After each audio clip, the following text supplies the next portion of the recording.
যে ভিসাটা যে একই ভিসা ইন্ডিয়া থেকে যাইতে হয়তো 1 লাখ টাকা খরচ হয়, নেপালে দেখা যায় ভিসাটা ফ্রি দেয়, অথচ বাংলাদেশে সেই ভিসাটা দেখা গেছে যে 4-5 হাজার রিয়াল, 6 হাজার রিয়াল দিয়ে কিনে আনতে হয়।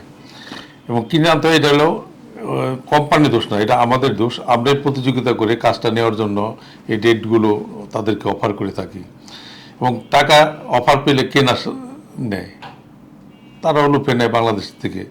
কিন্তু এখান থেকে আমাদের বেরিয়ে আসতে হবে। আমরা যদি প্রতিযোগিতা না করি তাহলে ইন্ডিয়া নেপালের মতো আমরাও অল্প পয়সায় লোক পাঠাতে পারবো।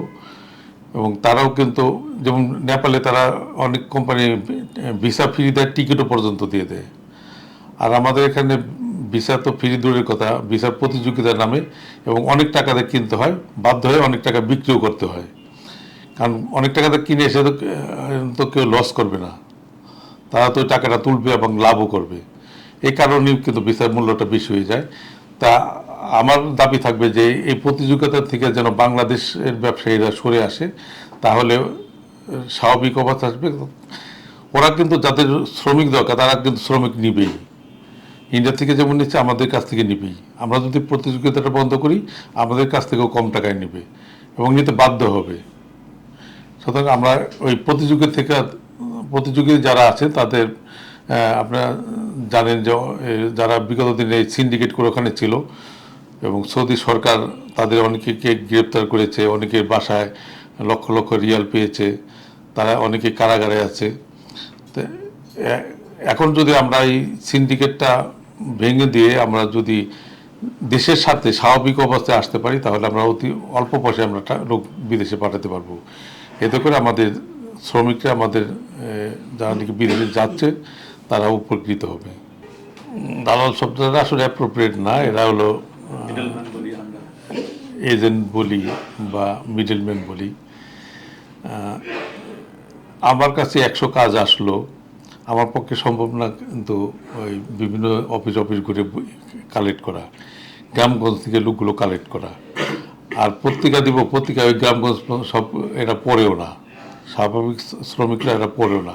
আর পত্রিকার উপরে অনেকে ভরসাও পায় না, যে পত্রিকা একজন সার্কুলার দিল ওরা চলে আসলো, সবাই এভাবে আসলো না। ওরা একটা নিশ্চয়তা চায়, ওরা নিশ্চয়তাটা পায় পাশের বাড়ির যে লোকটা মধ্যস্থতা করতেছে, যদি কোনো সমস্যা হয় তারা ওই লোকটাকে ধরতে পারবে, তারা ঢাকায় এসে কিন্তু অফিসকে ধরতে পারবে না। এই কারণে ওদেরকে বাদ দেওয়ার কোনো সুযোগ নেই। ওরা যেন নিয়ন্ত্রণের মধ্যে থাকে, মানে যতটুকু লাভ না করলেই নয়, ততটুকুর মধ্যে সীমাবদ্ধ থাকে, তাহলে কিন্তু ওদেরকে স্বর্ণতাকে পারবো না, ওদের নিয়েই কাজ করা যাবে। আমাদের দূরদর্শিতারা ওই পর্যন্ত এখনও পৌঁছে সারেনি।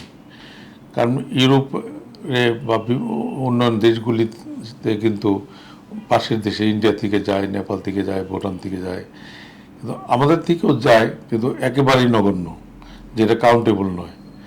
তাই আমরা যদি চেষ্টা করি, ওরা যদি পারে আমরা পারবো না কেন? একই তো সিস্টেম, একই কাজই তো করবে। সুতরাং আমরা সকলের জন্য সকল দ্বারগুলো উন্মুক্ত করে দিব, যেন যার যার মতো যার যার যোগ্যতা অনুযায়ী ব্যবসা করতে পারে এবং ব্যবসা প্রকিউর করতে পারে, নতুন নতুন দেশ আবিষ্কার করতে পারে।